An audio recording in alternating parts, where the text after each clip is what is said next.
I am Ferdinand Marcos, and I am the President of the Republic of the Philippines. I stand today on behalf of 110 million Filipinos. Hi everyone, hello universe, it's me again. Naku mga best, meron tayong magandang balita para ito sa mga buntis na mga nganak. Oh my gosh, this is good news for everybody. Wow, wala na bang babayaran? May magandang balita ang ating mahal na Pangulo, and of course binalita din ni Jose Castro. Basahin po natin dito mga kababayan, no? Sabi dito, wow, April 30 guys, 2026, mas pinalawak na maternity benefits. Who am goes? Hashtag Bagong Pilipinas, hangad ni Pangulong Ferdinand R. Marcos Jr. na ang bawat ina ay manganganak ng ligtas at hindi mag-alala pa kung saan kukuha ng pambayad. Nako, libre nga.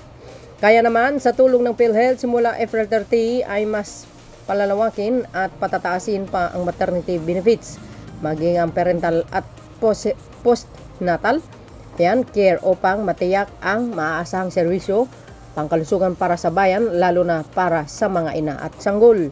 Nais natin na walang buhay ang malalagay sa panganib dahil lamang sa kakulangan ng pera, saad ng ating Pangulo. Mga kababayan, para sa normal na delivery sa ospital, mula 9,750 magiging 29,000 na ang sasagutin. Para naman sa cesarean section, mula sa 37,000 ay magiging 58 hanggang 62 na. Wow!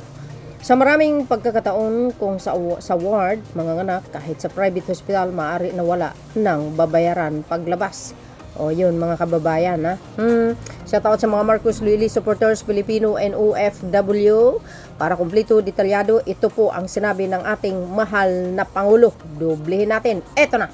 Kababayan, alam natin kung gaano kamahal ang panganganak. May check-up, laboratory test, ospital, at gamot. Kapag kinulang ang pera, napipilitan tayo maghintay o magtipid. Dito nagsisimula ang panganib. Maraming ina ang nanganganak na walang doktor. Hindi dahil ayaw nila ng tamang pang-alaga, kung hindi dahil hindi nila kaya ang panggastos. Ito ang nais nating baguhin. Simula ng April 30, mas pinalawak at mas mataas na ang maternity benefit ng PhilHealth. Para sa normal na delivery sa ospital, mula 9,750 pesos, magiging 29,000 pesos na ang sasagutin. Para naman sa cesarean section, mula 37,000 pesos ay magiging 58,000 pesos hanggang 62,000 pesos na.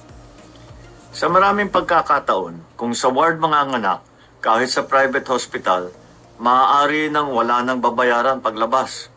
Pinalawak din ang prenatal care, mula 4 na check-up, magiging 8 na ang sasagutin ng PhilHealth. Kasama na ang mga bakuna at saka laboratory test. At pagkatapos naman mga anak, may 3 follow-up visit na sakop na rin. Simple lamang ang ating layunin. Nais natin matiyak na ang bawat ina ay makakapagpanganak ng ligtas at hindi nag-aalala kung saan kukuha ng pambayad. Nais natin na walang buhay ang malalagay sa panganib dahil lamang sa kakulangan ng pera. Maraming salamat po. So yun mga kababayan, ano po ang masasabi nyo? Ganyan dapat ang Pangulo, di ba? Ganun, maasahan. Magaling talaga yung mga idea niya eh. 'Di ba? Inaalala niya talaga ang mga kapwa niyang Pilipino. Siyempre bilang presidente ng Pilipinas, kailangan maging malawak yung pananaw mo sa buhay na nararapat lamang marami kang magagandang programa para makikinabang ang bawat Pilipino. Tulad niyan, maternity benefits. Libre, di kayo naloka. Saan kayo makikita niyan? Lahat yan makikinabang. Ano bang klaseng kulay mayroon ka? Siyempre, makikinabang ka din. Ganun yung mga klaseng idea na talagang pakinabangan ng sambayanan. Di ba guys? So, dahil dito, ayan, ito ang sinabi din ni Jose Castro. Magandang balita. Upang masiguro ang ligtas na panganganak ng bawat ina nang hindi nababahala sa gastusin at maiwasan ang panganib dulot ng kakulangan sa pera, mas pinalawak at mas pinataas ni Pangulong Ferdinand R. Marcos Jr. ang maternity benefits ng PhilHealth simula ngayong araw, April 30.